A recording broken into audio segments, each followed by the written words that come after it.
planen er, at vi lancerer vores Indiegogo-kampagne her i løbet af weekenden.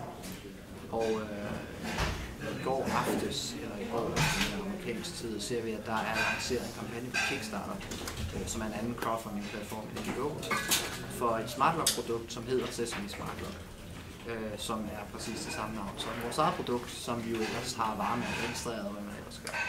Så det er selvfølgelig sådan lidt spændende, og et fuldstændig vanvittigt sammentræf, når man tænker på det. Der er jeg tror også, de sidder i Californien, jeg kan ikke helt huske det, men at der er 2 startups i hver sin ende af verden, der er i gang med at udvikle, det er ikke det samme produkt, men lignende produkter med præcis det samme navn, der lancerer inden for 4-5 dage. Vanvittigt sammentræf. Jeg får en sms, meget sjovt, jeg får en sms fra Markus fra CEO, der skriver dårlige nyheder, og så linker han til artiklen, og så skal jeg tilbage sådan, det kan ikke være rigtig for mærkeligt, at det altså sådan en, det er simpelthen for skønt det der, at der er 2 virksomheder sammen.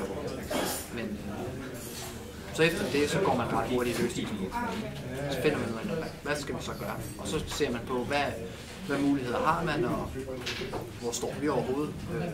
Det er jo timingspørgsmål. Vi kunne lige så godt have lanceret for en uge siden, hvis det var det, vores timing havde været, og så havde situationen været helt anderledes. Men altså, time will tell, hvad der lige sker på det der, det ved jeg ikke. Det er i hvert fald en ret sjov situation.